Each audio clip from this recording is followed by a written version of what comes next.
Hello everyone, how are you? कैसे हैं सब लोग students? So students, I welcome you all once again. तो आज हम लोग एक बहुत ही इंपॉर्टेंट टॉपिक डिस्कस करने वाले हैं, that is reaction of free radical. तो स्टूडेंट्स, इससे पहले जो हमारी जर्नी है उसमें हमने actually we have seen reactions of carbocation, है ना? तो reactions of carbocation we have started with alkene, we have seen alcohol, we have seen pinacol, बहुत सारे रिएक्शंस देखे हैं, isn't it? ऑलमोस्ट अल्कीन के सारे रिएक्शंस हो चुके हैं। अभी हम लोग अल्केन में, इस रिएक्शन के साथ we are entering into chapter alkane and then alkane is based on free radical reactions. बहुत कुछ फ्री रेडिकल से लेना देना है। ये खत्म करने के बाद again we will go into alkene के सम छोटे parts and then alkyne and mostly 10-15 days your hydrocarbon chapter will be over. तो student, this reaction of free radical, तो all of you have heard about free radical. free radical सुना है student आप सबने? free radical किसे कहते हैं और ये कैसे जनरेट होता है? everyone know? okay. तो स्टूडेंट, जब कभी आपके पास if you have two atom which is bounded by a covalent bond and आप covalent bond को homolytically cleave करते हैं, कैसे? होमोलिटिकली क्लीव करते हैं। होमोलिटिकली अगर आप इसे क्लीव करते हैं, so what you get X dot and Y dot. What is homolytic cleavage? Homolytic cleavage is you cleave covalent bond in such a way that each atom get a electron, unpaired electron. So these entities are called as free radical. Clear है? These entities are called as free radical. So these are free radical. Clear? तो basically free radicals क्या होते हैं student? Free radicals are those entity which contain unpaired electron. Entity containing unpaired electron.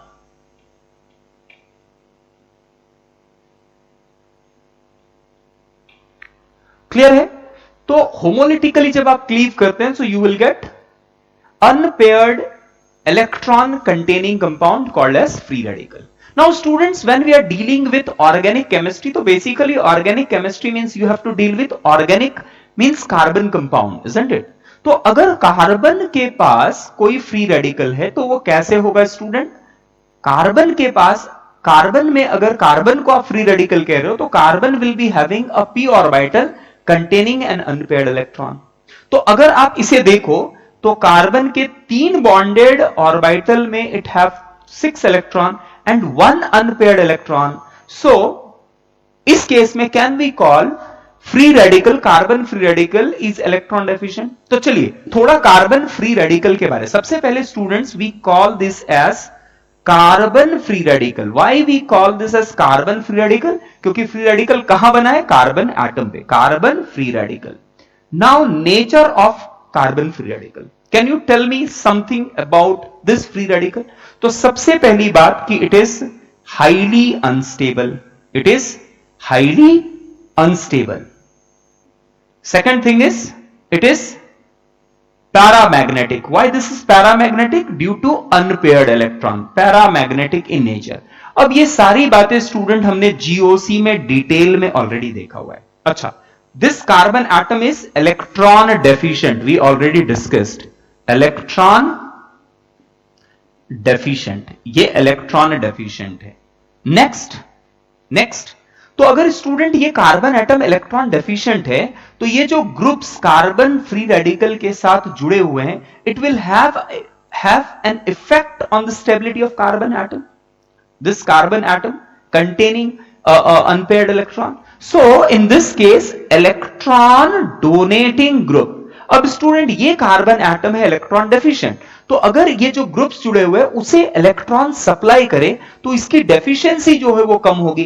तो electron donating group will stabilize it, है ना?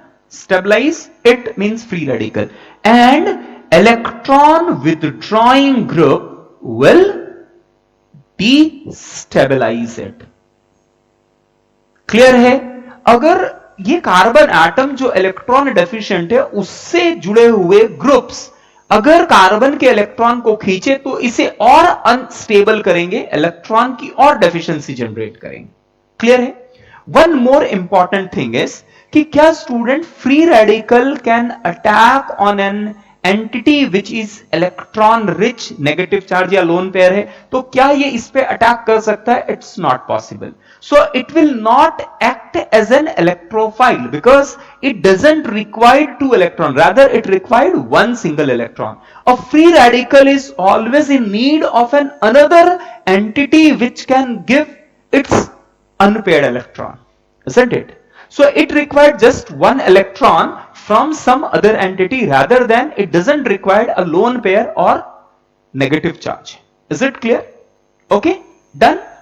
Now student, so this is basic nature of free radical, some few points about free radical. Now the natural tendency of free radical is to go for two type of reactions. मैं क्या कह रहा हूं student? Free radical जो है वो दो तरह के रिएक्शंस के लिए जनरली जाता है. सो natural tendency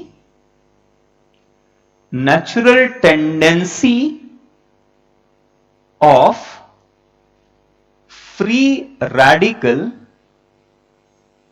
is to go for these two type of reaction. First one is combination reaction. First one is combination reaction and second one is disproportionation reaction. First one is combination reaction and second one is disproportionation reaction. तो student ये word जो combination reaction, combination ये word आपको देख के समझ में आ रहा होगा. So let's deal with the combination. तो combination means what student? Combination means दो चीजें आपस में कंबाइन हो जाना, दैट इज कॉल्ड कॉम्बिनेशन, है ना. तो suppose you have a free radical R dot.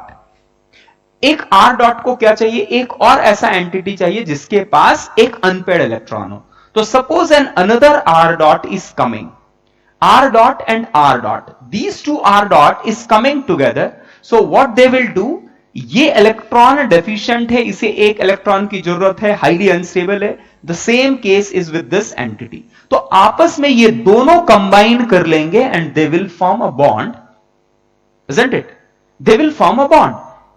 तो दो एंटिटी आपस में आके बॉन्ड फॉर्म कर रहे. This reaction is called as combination reaction. Let's take another example. CS3 dot and CS3 dot.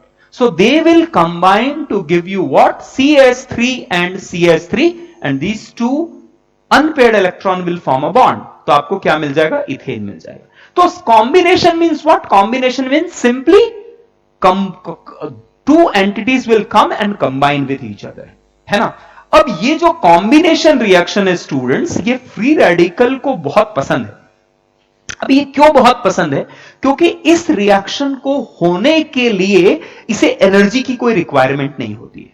अब बात समझो, आप इस बात को समझो. जनरली स्टूडेंट्स जब कभी रिएक्शन होता है, जनरली व्हाट हैपेंस, जनरली जब कभी रिएक्शन होता है, so we have reactant, basically reactant combine, few bonds break, एक ट्रांजिशन स्टेट के थ्रू जाता है and finally you will get product, है ना.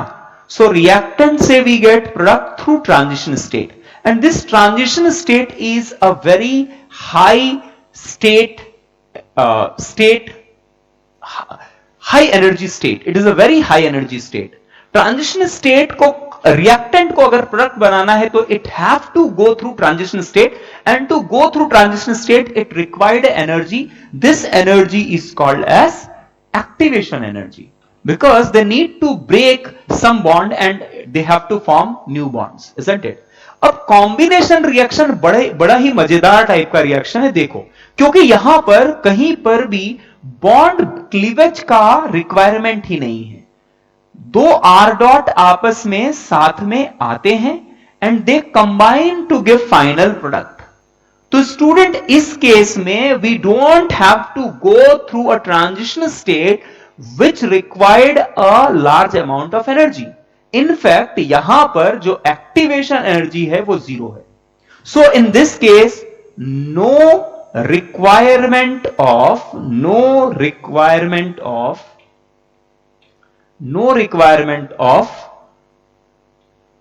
बॉन्ड क्लीवेज और बॉन्ड ब्रेकिंग, है ना। You don't have to break any bond. So if you don't have to break any bond, आपको सप्लाई करने की जरूरत नहीं है। बॉन्ड जब फॉर्म होता है तो एनर्जी बाहर निकलती है, लेकिन जब बॉन्ड तोड़ना पड़ता है उस टाइम पे you have to supply energy, और जब सप्लाई करना पड़ता है तो reaction take place slowly because it have to gain a specific amount of energy to carry out reaction. लेकिन कॉम्बिनेशन रिएक्शन के केस में ऐसा कुछ भी करने की जरूरत नहीं पड़ती है, इसीलिए combination reaction is very preferable to free radical. Free radical बहुत पसंद करते हैं कॉम्बिनेशन रिएक्शन के लिए जाना। क्यों कॉम्बिनेशन के लिए क्यों जाना चाहते हैं? क्योंकि ऐसे केस में आपको एक्टिवेशन एनर्जी जो है वो 0 है और प्रोडक्ट जो मिल रहा है उस केस में एनर्जी रिलीज हो रही है। तो this type of reaction is very spontaneous. Clear? तो फ्री रेडिकल किससे प्रिफर करते हैं? कॉम्बिनेशन। ठीक है, ये समझ में आ गया। अच्छा, तो अगर free radical combination reaction prefer करते हैं, then why we are studying over here disproportionation reaction. ये फ्री रेडिकल डिस्प्रोपोर्शनेशन के लिए कब जाते हैं? Now this is the second question. So what I would like to say, please pause the video and take down this thing, है ना। इसको लिख लीजिए सबसे पहले स्टूडेंट्स। डन? लिख लिया सबने? ओके। नाउ डिस्प्रोपोर्शनेशन रिएक्शन के लिए फ्री रेडिकल कब जाएंगे, हम उस पॉइंट को डिस्कस करते हैं। तो स्टूडेंट, डिस्प्रोपोर्शनेशन रिएक्शन, आपने सुना है ये वर्ड डिस्प्रोपोर्शनेशन रिएक्शन? डेफिनेटली। तो स्टूडेंट, डिस्प्रोपोर्शनेशन आपने पहले भी मोल कंसेप्ट के टाइम पे डिस्प्रोपोर्शनेशन रिएक्शन के बारे सुना है ना। तो डिस्प्रोपोर्शनेशन रिएक्शन कौन से रिएक्शंस होते हैं? Disproportionation reaction are those reactions in which same type of entity is going for oxidation as well as reduction. एक ही तरह का एंटिटी ऑक्सीडेशन के लिए भी जाता है और उसी तरह का एंटिटी रिडक्शन के लिए भी जाता है। ऐसे रिएक्शंस को हम लोग डिस्प्रोपोर्शनेशन रिएक्शन कहते हैं, isn't it? अब सवाल यह है कि डिस्प्रोपोर्शनेशन रिएक्शन कब होगा और फ्री रेडिकल कॉम्बिनेशन ना करके डिस्प्रोपोर्शनेशन के लिए कब जाएगा? तो इसका बहुत सिंपल आंसर है, यह समझिए। अज्यूम कीजिए कि मेरे पास एक फ्री रेडिकल है और फ्री रेडिकल है ऐसा जिसमें कार्बन जो है वो टर्शरी कार्बन है ना। ये मेरे पास एक कार्बन है, टर्शरी कार्बन है, isn't it? And now if it want to combine with another tertiary carbon atom, मेरे पास बहुत सारे टर्शरी कार्बन एटम वाले फ्री रेडिकल जनरेट हो गए हैं सिस्टम में। अब ये एक दूसरे के साथ आना चाहते हैं। अब देखो, दूसरे के साथ आना चाहते हैं तो ये एक दूसरे के साथ आ जाएं। अभी ये जो है this will be little smaller, है ना, डेफिनेटली, क्योंकि यहां एक बॉन्ड बना है दो एटम के ओवरलैपिंग पे, तो ये थोड़ा it will be at a far distance from this orbital, isn't it? तो स्टूडेंट, जब ये सामने आएंगे तो आप देखेंगे ये ग्रुप्स जो हैं वो इन दो कार्बन एटम को जिनके पास फ्री रेडिकल है उसे कंबाइन करने नहीं देते हैं। क्या? combination reaction is not possible. Why this combination reaction is not possible? Due to steric crowding around this free radical, है ना। So in case free radical is sterically crowded, it cannot go for combination reaction, ये combination reaction के लिए नहीं जा पा रहे हैं, then it prefer what, then it prefer disproportionation reaction. So disproportionation के लिए कब जाएंगे, जब वो कॉम्बिनेशन नहीं कर पाएंगे, otherwise combination is more preferred. अब ये दो एंटिटी सामने आना चाहते हैं, लेकिन जो इसके अराउंड एटम्स है वो उसको एक दूसरे को सामने नहीं आने दे रहे, है ना. तो अब ऐसे केस में कॉम्बिनेशन तो हो नहीं सकता है, तो अब डिस्प्रपोर्शनेशन होता है. अब ये डिस्प्रपोर्शनेशन होता कैसे स्टूडेंट, इस बात को हम समझते हैं, इस बात को समझने का ट्राई करते हैं कि how this disproportionation reaction take place. समझे? So please pause the video and take it down, फिर हम देखते हैं डिस्प्रपोर्शनेशन रिएक्शन कैसे होता है. This is when disproportionation reaction will take place. Clear? Done? चलो, okay. So students, let's see how when combination is not possible, how it go for disproportionation and why it is called disproportionation reaction. तो students assume करो कि हमारे पास if we have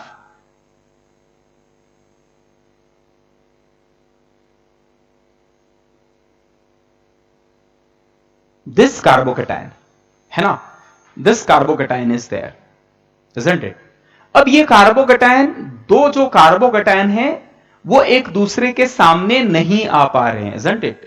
एक दूसरे के सामने नहीं आ पा रहे. तो जब ये सामने नहीं आ पा रहे, क्योंकि ये कार्बन जो है it is surrounded by many other atoms, है ना, isn't it? तो अगर ये सराउंड नहीं कर पा रहा है, लेकिन स्टूडेंट ये carbon free radical is highly unstable, अगर ये दूसरे कार्बन फ्री रेडिकल के अप्रोच नहीं कर पा रहा है, तो भी ये ऐसे शांत बैठने वाला नहीं है, isn't it?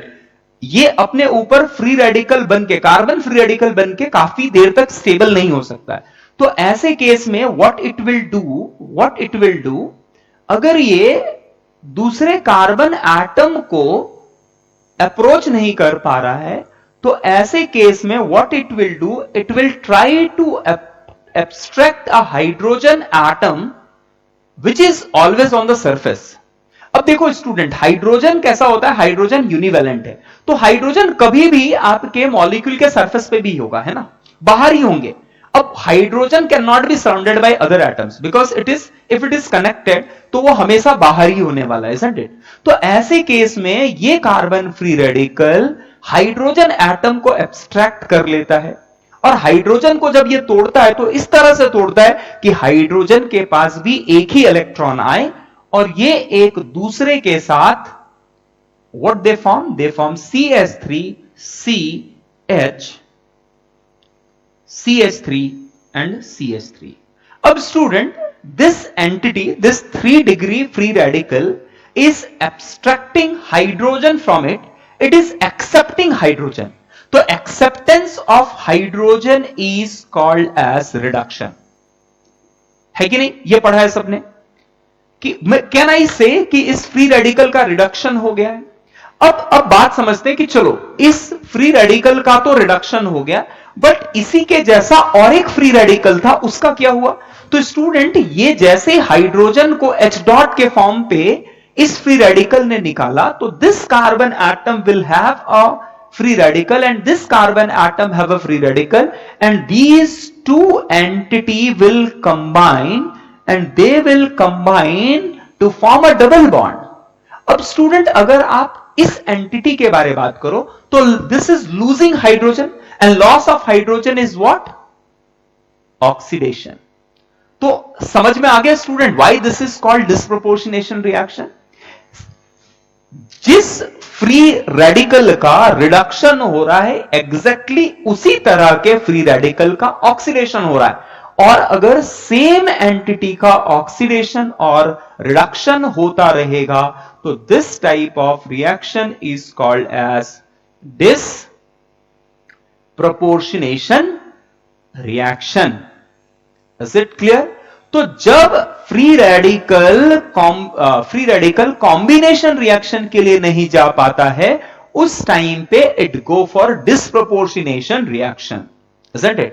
Okay, one more thing that you have to note over here is, as temperature increases, the amount of disproportionation product also increases. What I am saying, as temperature increases,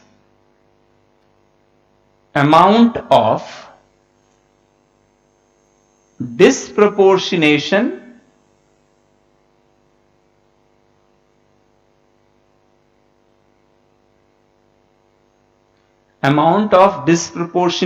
product increases. अब what I want to say now, try to understand. तो सबसे पहले student यहां पर अगर आप disproportionation reaction की बात करेंगे, तो in the case of disproportionation reaction we need to break a bond. अगर we need to break a bond, तो उस केस में student activation energy will required, isn't it? एक एक्टिवेशन एनर्जी की रिक्वायरमेंट होगी.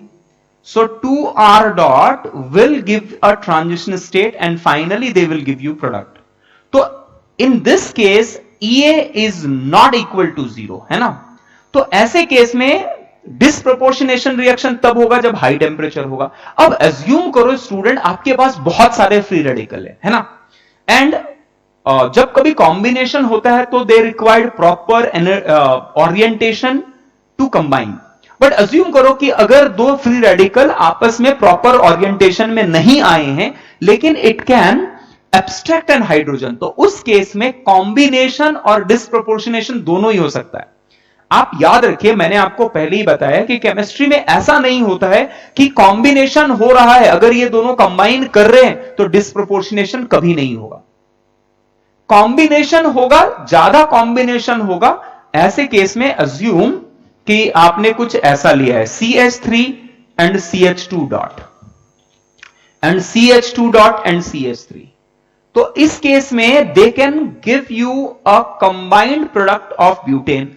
बट अगर ये कंबाइन नहीं कर पा रहे हैं, अज्यूम करो कि इनका ओरिएंटेशन प्रॉपर नहीं है, और ऐसे केस में if it can abstract one of the hydrogen, अगर ये हाइड्रोजन एब्स्ट्रैक्ट कर सकता है तो एब्स्ट्रैक्ट करके it will give you CH3 plus CH2 double bond CH2. तो this reaction is disproportionation reaction, और जब कंबाइन कर रहे थे दिस वाज कॉम्बिनेशन रिएक्शन. तो जनरल प्रेफरेंस किसका रहेगा? कॉम्बिनेशन का. But we can not ignore completely disproportionation reaction. Free radical can go for two type of reaction, combination and disproportionation. Preferred क्या है? Combination. लेकिन साथ साथ में क्या होगा? Disproportionation भी होगा. अगर कॉम्बिनेशन आसानी से हो सकता है तो डिस्प्रोपोर्शनेशन का क्वांटिटी बहुत कम होगा, और जिस केस में कॉम्बिनेशन नहीं हो सकता है उस केस में डिस्प्रोपोर्शनेशन ही ज्यादा होगा. लेकिन जहां दोनों पॉसिबल है वहां दोनों ही होंगे, कॉम्बिनेशन ज्यादा होगा, डिस्प्रोपोर्शनेशन कम होगा. लेकिन जैसे आप टेम्परेचर बढ़ाते जाओगे वैसे केस में टेम्परेचर बढ़ाने पे बॉन्ड वीक हो जाते हैं, और ऐसे केस में जो कॉम्बिनेशन का चांसेस है और डिस्प्रोपोर्शनेशन का चांसेस है, उसमें डिस्प्रोपोर्शनेशन के चांसेस धीरे धीरे with the increase in temperature disproportionation का चांसेस भी बढ़ता जाएगा. I hope you have understood what I am saying. बहुत सिंपल है.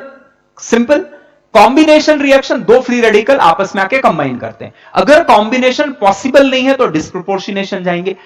ऐसे भी केसेस हो सकते हैं जहां कॉम्बिनेशन भी पॉसिबल हो और डिस्प्रोपोर्शनेशन भी पॉसिबल हो. तो वैसे केस में कॉम्बिनेशन ज्यादा, डिस्प्रोपोर्शनेशन कम. लेकिन जैसे जैसे आप टेम्परेचर इंक्रीज करते जाएंगे, percentage of disproportionation product will increase. Clear? So please take it down. So what I have given, as temperature increases, amount of disproportionation product increase. Please take it down.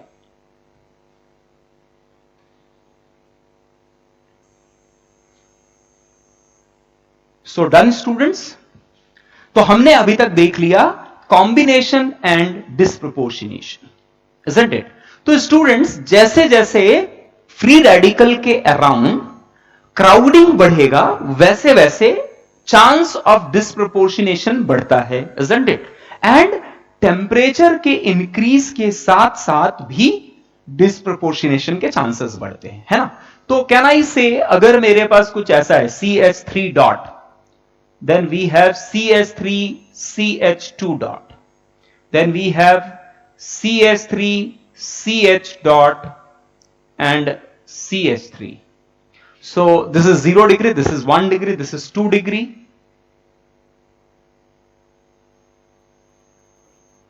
and we have 3 degree. तो जैसे जैसे free radical के around crowding बढ़ता है, can I से disproportionation will increase and combination will decrease. So combination will be highest for this case and lowest for this case, isn't it? So as crowding around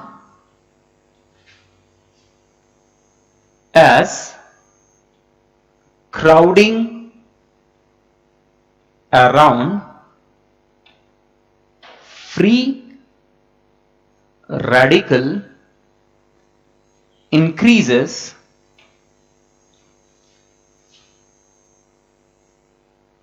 rate of combination decreases and disproportionation increases.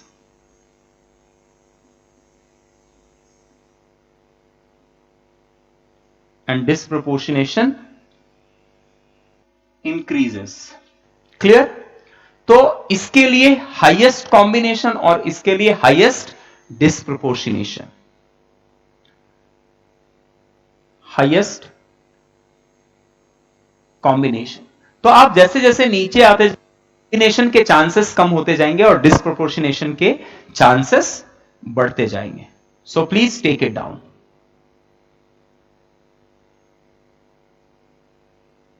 तो बहुत simple है.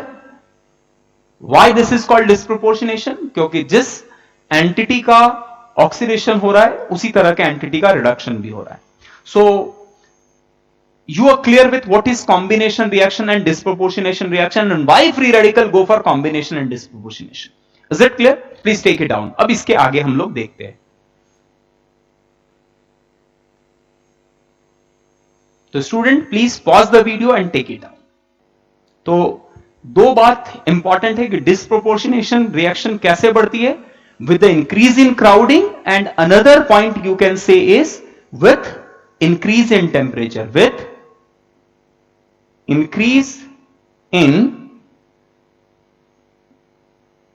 temperature, disproportionation product increases. Disproportionation product increases. Now student, we will solve few problem based on that. So please take it down and note down few question based on combination and disproportionation. Okay, so take it down.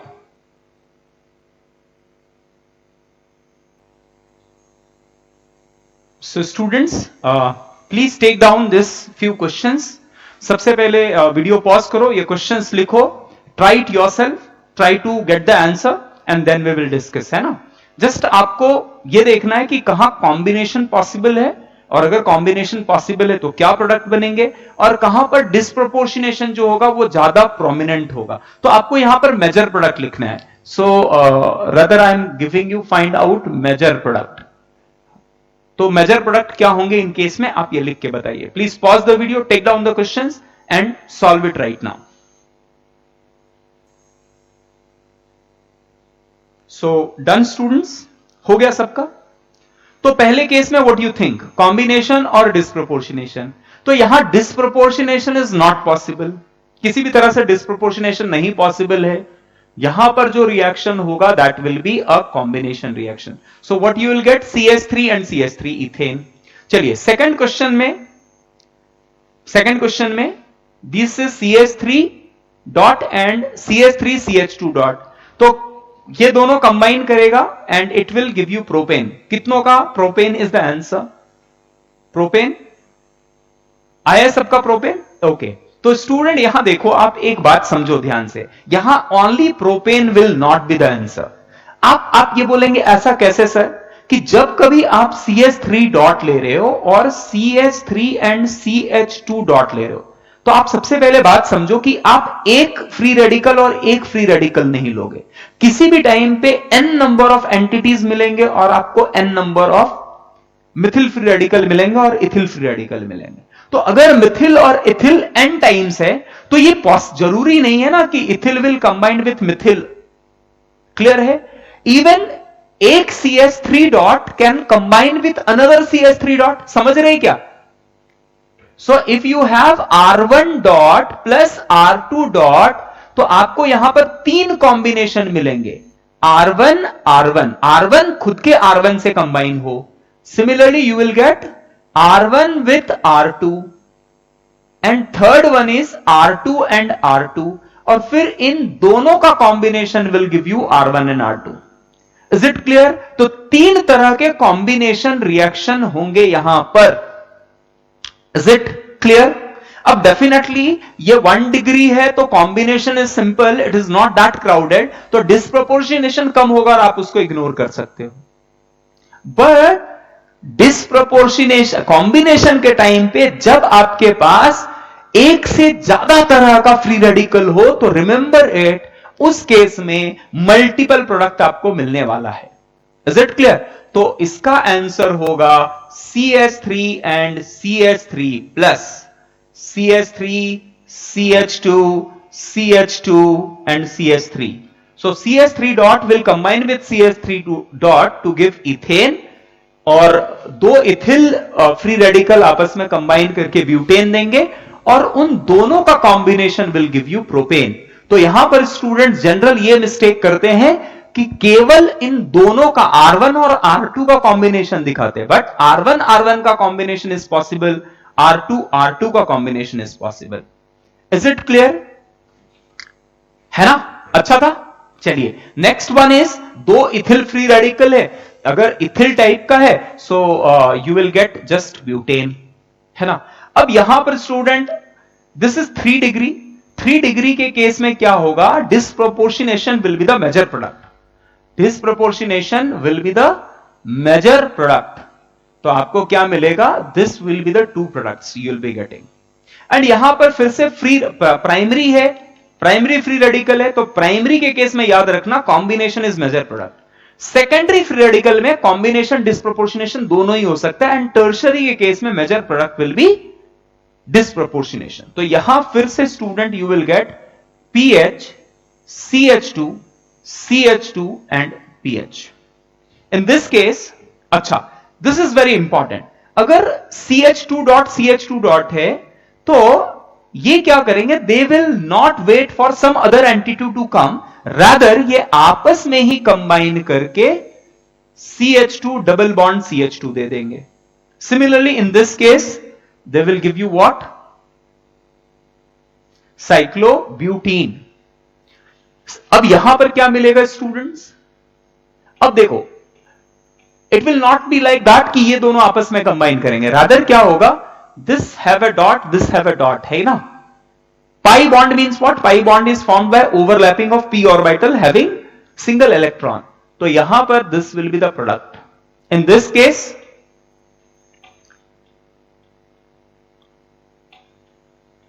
this will be the product. अभी इस case में it will give you a 5-member ring. In this case, it will give you a 6-member ring. And यहां पर student we have 1 dot. तो देखो ये अगर एक है, एक ही एंटिटी है, तो एक एंटिटी है तो एक तरह के बहुत सारे एंटिटी है, आप ऐसा अज्यूम कर सकते हैं, isn't it? तो यहां पर क्या होगा? यहां पर 2 डिग्री है तो कॉम्बिनेशन भी होगा और disproportionation is also possible. So here you will gate 2 different type of products. So this is combination product and another product will B disproportionation reaction. So this will accept hydrogen to give you cyclobutane, और ये दे देगा cyclo cyclohexane and cyclohexene. Clear है? Is it clear? कर लिया question?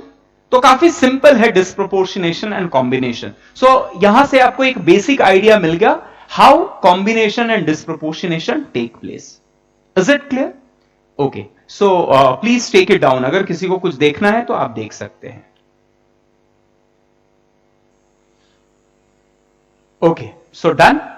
Now let's see application of free radical reaction कि free radical reaction कहां कहां आपको दिखते हैं। सबसे पहले हमने समझा कि फ्री रेडिकल किस तरह से रिएक्ट करता है।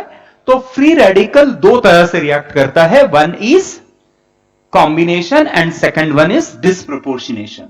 नाउ वी विल सी कि where this free radical is involve, ऐसे कौन से रिएक्शंस हैं जहां पर फ्री रेडिकल इन्वॉल्व है।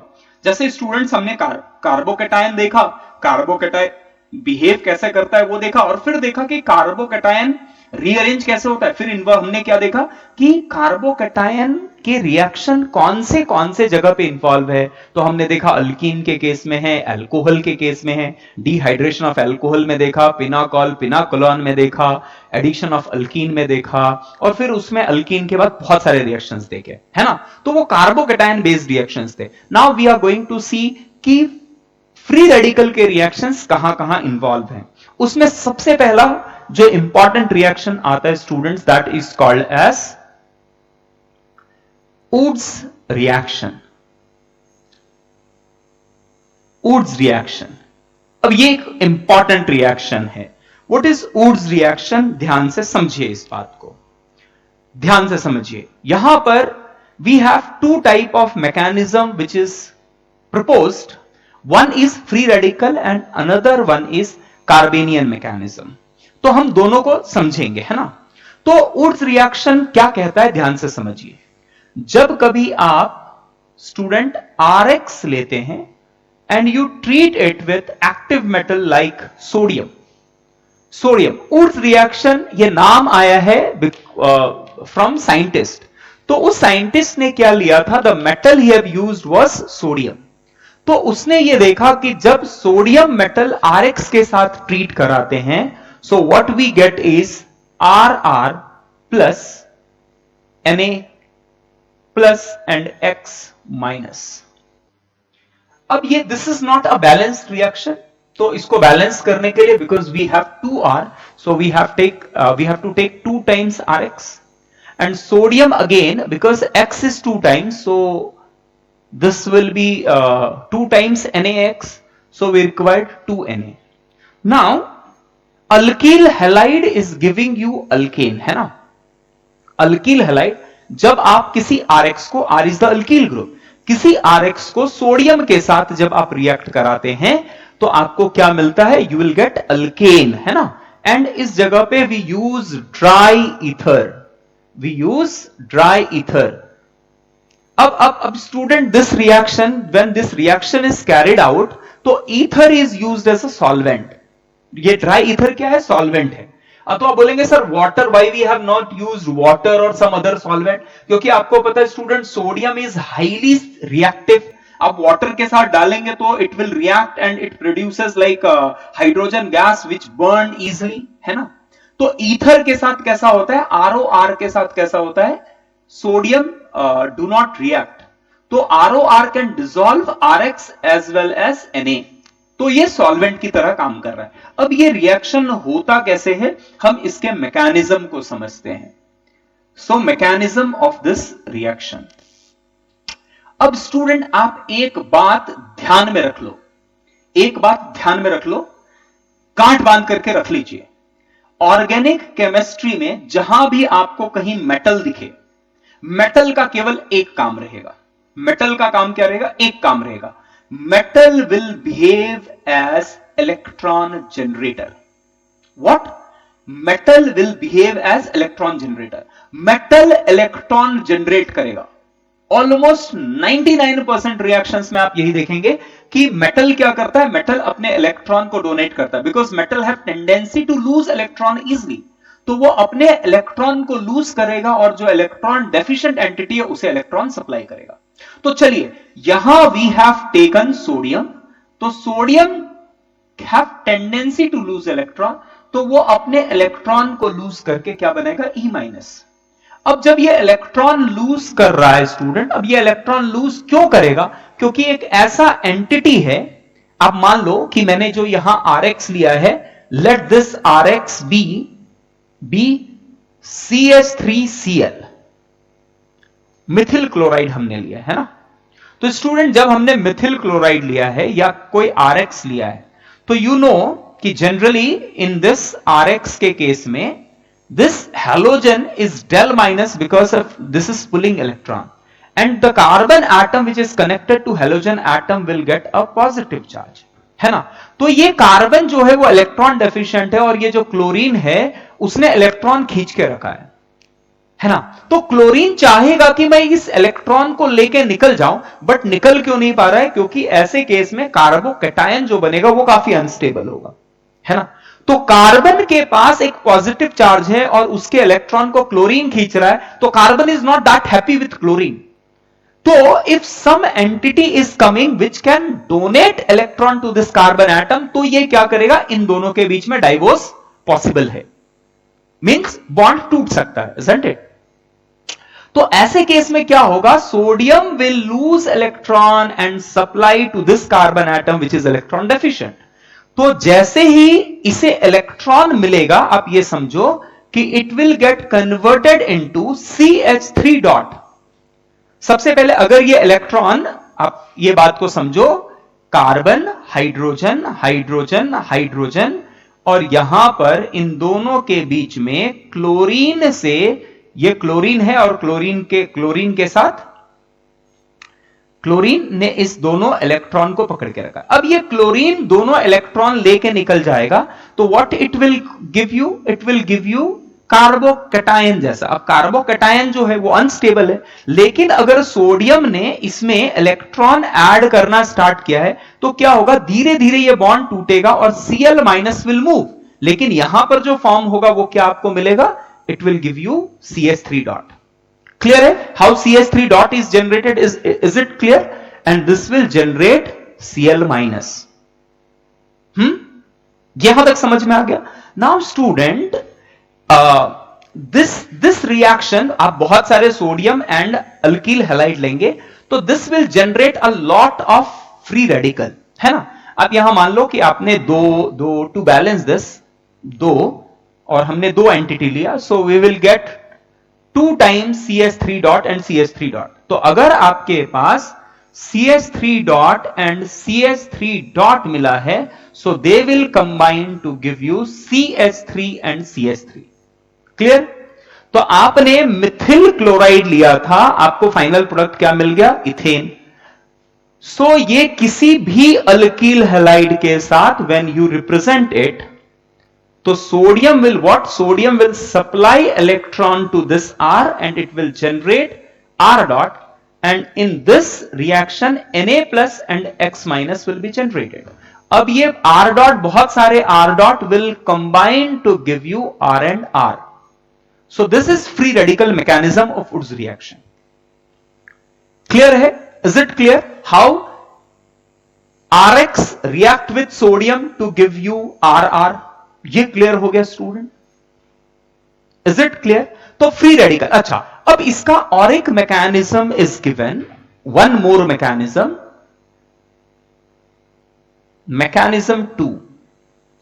ये बोल रहा है कि जैसे आपने CH3X को सोडियम के साथ रिएक्ट किया है, तो ऐसा भी हो सकता है स्टूडेंट कि दिस CH3, ये सोडियम ने क्या किया है, ये सबसे पहले ये डॉट बना है और दूसरे सोडियम एटम ने फिर से इस कार्बन पे, क्योंकि carbon free radical is highly unstable, अब ये जब तक दूसरे फ्री रेडिकल पे अटैक नहीं कर पा रहा है, उससे पहले हो सकता है कि sodium will give another electron to this carbon atom and it will generate what? It will generate CH3 minus, CH3 minus plus 2 times Na plus plus X minus.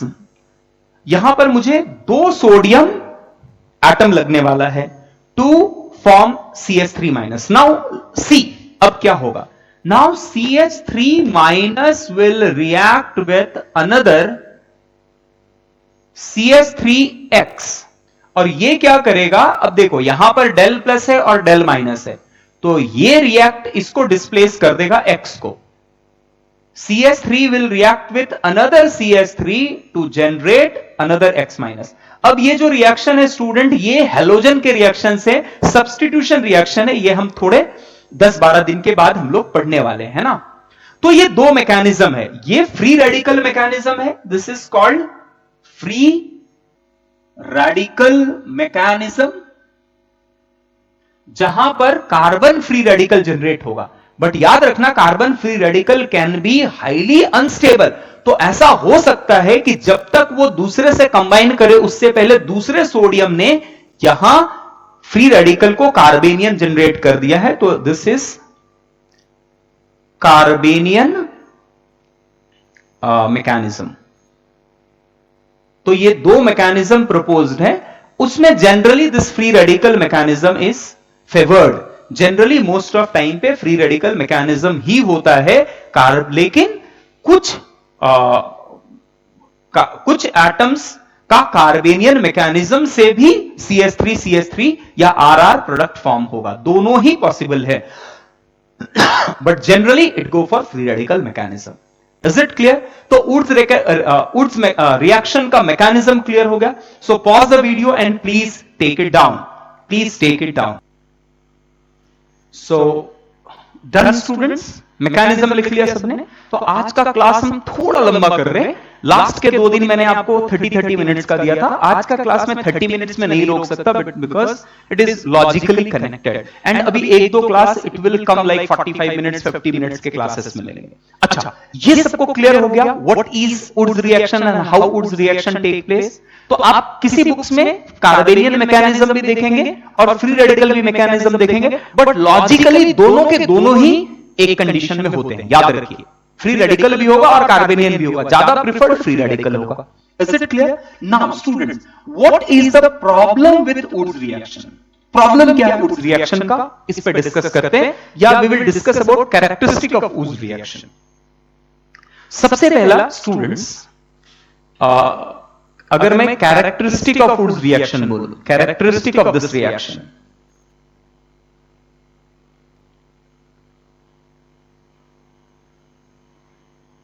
So students, अच्छा सबसे पहले आप यू फर्स्ट टेल मी कि student इस case में जब आप उर्ज reaction ले रहे हो, देखो ध्यान से समझो, आप ध्यान से समझो. जब कभी आप RX ले रहे हो, 2RX plus 2Na will give you RR plus 2 times NaX. अब आप समझो, ये R आपका कुछ भी रहने दो, दो अल्कील आपस में जुड़ेंगे तो you will always get symmetrical alkyne, symmetrical alkane. आपको क्या मिलेगा? 2 RR जुड़ेंगे. अब ध्यान से इस बात को समझो, अगर R मैंने CH3X लिया है तो फाइनल प्रोडक्ट जो मिलेगा मुझे स्टूडेंट, वो क्या मिलेगा? CH3 and CH3. अच्छा, तो मैं क्या कहने का ट्राई कर रहा हूं, अगर मैंने एक कार्बन का रिएक्टेंट लिया है तो मुझे प्रोडक्ट में कितने कार्बन मिल रहे हैं? 2. क्लियर है? अभी अगर मैं 2 कार्बन वाले अल्कील हैलाइड को लेता हूं, इथिल हैलाइड, अगर मैंने इथिल हैलाइड लिया है और उसका सोडियम के साथ रिएक्शन करता हूं, so this will B R. तो R and R will combine. तो इस केस में मुझे जो प्रोडक्ट मिलेगा वो कितने कार्बन एटम का मिलेगा? 4. तो अगर आपने मीथेन लिया है, आपको इथेन मिल रहा है, इथेन लिया है, ब्यूटेन मिल रहा है. इसका मतलब एक कार्बन लिया है तो 2 मिल रहा है, 2 लिया है तो 4 मिल रहा है. अच्छा, 3 कार्बन एटम वाला अल्कील हैलाइड अगर लेंगे, हमने प्रोपिल हैलाइड अगर लिया, तो प्रोडक्ट में क्या मिलेगा? कितने कार्बन वाले मिलेंगे? 6 कार्बन. Isn't it? तो आप एक बार ध्यान से इस बात को समझो कि उर्ज रिएक्शन में आपको हमेशा से इवन नंबर वाला कार्बन एटम के प्रोडक्ट्स मिल रहे हैं. प्रोडक्ट में कितने हैं carbon atom? Even number of carbon atom है. तो यहां आपके पास कितने हो जाएंगे? 1 2 3 4 5 6. तो अगर आपने अल्कील ग्रुप लिया है कंटेनिंग 3 कार्बन एटम तो आपको 6 मिलेगा। अच्छा, अगर मुझे किसी ने बोला कि आप पेंटेन बना के दिखाओ यूजिंग वुड्स रिएक्शन, मुझे प्रोडक्ट में 5 कार्बन एटम चाहिए, तो क्या मैं ये प्रिपेयर कर सकता हूं? क्वेश्चन इज कि ये प्रिपेयर हो सकता है या नहीं हो सकता है? तो कुछ लोग बोलेंगे क्यों नहीं कर सकते हैं सर? कर सकते हैं। आप क्या कर लो, CH3 CH2X, आप इथिल हैलाइड ले लो, इसको सोडियम के साथ रिएक्ट कराओ, लेकिन इथिल हैलाइड के साथ साथ आप 3 कार्बन एटम वाला भी ले लो, इथिल के साथ साथ प्रोपिल हैलाइड ले लो, तो सिंपल ये दो X निकल जाएंगे और आपको इथिल फ्री रेडिकल और प्रोपिल फ्री रेडिकल मिलेगा, और वो आपस में कंबाइन करके 5 मेंबर का चेन आपको दे देंगे, पेंटेन मिल जाएगा, है ना? लॉजिकल लग रहा है ये? CH3 CH2 डॉट CH2, ये दोनों डॉट ने आपस में कंबाइन किया और आपको पेंटेन दे दिया। But student, the problem over here is कि ये जो पेंटेन आपको मिलेगा, you will not get just pentane. अभी थोड़ी देर पहले हमने एक रिएक्शन देखा था जहां पर R1 डॉट और R2 डॉट का जब हमने कॉम्बिनेशन किया था, तो यहां हमें 3 तरह के प्रोडक्ट मिल रहे थे, क्योंकि आप जब कभी आप रेडिकल बनाते हो तो रिएक्शन कंडीशन में आप एक रेडिकल नहीं बना सकते हो। There are thousands of radical generated at a single unit of time. उसी तरह बहुत सारे R2 होंगे, तो R1 के साथ कंबाइन करके R1 बनेगा, R2 बनेगा और साथ में R1 और R2 बनेगा। तो अगर आपने 5 मेंबर का अल्केन बनाने के लिए 2 different type of alkyl halide use किया है, तो उस केस में आपको कॉम्बिनेशन ऑफ अल्केन मिलेंगे और इन अल्केन को सेपरेट कर पाना थोड़ा डिफिकल्ट होता है। तो this is not a good method of preparation of alkane having odd number of carbon atom. Clear है? So this is one of the limitation of Wurtz reaction. What is, please take it down, very important point, limitation of Wurtz reaction. What is limitation of Wurtz reaction? Whenever you want to prepare a alkane having odd number of carbon atom, at that time you have to take 2 different alkyl halide. आप single alkyl halide लेके odd number तो नहीं ले सकते, है ना? 1 का 2, 2 का 4, 3 का 6, 4 का 8, always it will be odd even number, है ना? तो ऑड नंबर बनाने के लिए आपको 2 लेना पड़ेगा। आपने होशियारी दिखाई, 2 अलग अलग लिया, लेकिन प्रॉब्लम क्या हो गया? वैसे केस में आपको एक प्रोडक्ट ना मिलके कॉम्बिनेशन ऑफ प्रोडक्ट मिलेगा, जिनको सेपरेट करना मुश्किल है। तो यहां मैं नोट करने के लिए आपको कहूंगा कि नोट कीजिए, the problem with Wurtz reaction is that we can not prepare alkane having odd number of carbon atom, है ना? So we can not prepare means it is difficult to prepare. Even if you prepare, it will be difficult to separate them out, है ना? तो pause कीजिए video और पहले ये point लिखिए एंड देन नोट लिखिए, है ना? तो नोट क्या है? Note is using Wurtz reaction, using Wurtz reaction it is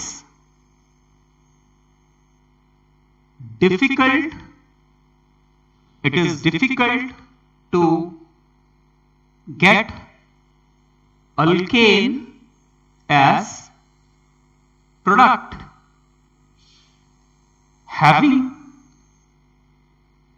odd number of carbon atoms. लिख लीजिए please. So pause the video and note it down. So students, लिख लिया आपने? So this is the problem with the Wurtz reaction. अच्छा, one more thing I just want to ask you कि student Wurtz reaction में जो mechanism आपने देखा, can you tell me which one is rate determining step? Which one is rate determining step? तो अगर आप देखेंगे, चलो इस मैकेनिज्म को थोड़ा ध्यान से देखते हैं और समझते हैं। तो पहले स्टेप में सोडियम ने इलेक्ट्रॉन लूज किया है और इलेक्ट्रॉन लूज होने के बाद this is giving to this carbon atom connected with X generating R dot plus X minus. तो यहां एक बॉन्ड टूटता हुआ दिख रहा है हमें, है ना? तो this will be a slow reaction, slow reaction. अब दूसरे स्टेप में R dot and R dot will combine to give alkane. तो ये एक फास्ट रिएक्शन है।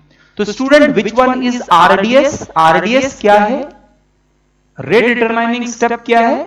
Is formation of free radical. Clear है? Formation of free radical. तो आपसे अभी कैसे क्वेश्चन पूछा जा सकता है कि rate of Wurtz reaction for different alkyl halide, तो ये किस पे डिपेंड करेगा? Directly it will depends on, क्योंकि आरडीएस में formation of free radical is involve, तो फ्री रेडिकल की stability will be the deciding factor. So there are few factors which will affect. The first one is stability of free radical. अच्छा, इसके अलावा there are other factors also which can affect RDS. Can you tell मी वो कौन से हो सकते हैं student? पहला तो आर डॉट जो बन रहा है वो जितना ज्यादा स्टेबल होगा, रेट ऑफ रिएक्शन होने के चांसेस उतने फास्ट होंगे। क्लियर है? आर डॉट जितना जल्दी बनेगा, जितनी आसानी से बन सकता है R dot, rate of reaction उतना फास्ट होगा। अच्छा, और दूसरा case the living ability of X minus. ये बॉन्ड जितना वीक होगा, जितनी आसानी से X माइनस बाहर निकल जाएगा, उतना फास्टर रिएक्शन होगा, है ना? तो दूसरा होगा leaving ability of X minus, और we can say stability of X minus, that is moving out, है ना? तो अगर स्टूडेंट्स, अगर आप बात करो, मेरे पास है RI, RBr, RCl and RF, और मुझे पूछा जाए उड्स रिएक्शन होने की चांसेस किसमें ज्यादा है? If all are same, alkyl group same है, केवल हेलोजन है वो चेंज हो रहा है, तो उस केस में आप क्या बोलोगे? RI greater than RBr greater than RCl greater than RF। Why? We know I minus is more stable than Br minus, more stable than Cl minus, more stable than F minus. In fact, RF bond तोड़ना ही मुश्किल है. It will not go for Wurtz reaction easily. Is it clear? समझ में आया ये बात? Okay. तो student we will stop over here. अभी नेक्स्ट क्लास में, कल की क्लास में we will see other reaction where free radical is involved. Okay? हम लोग पढ़ेंगे Fittig reaction, Wurtz Fittig reaction, Kolbe's reaction, and there are many other reactions where free radical is involve. Okay, so thank you very much.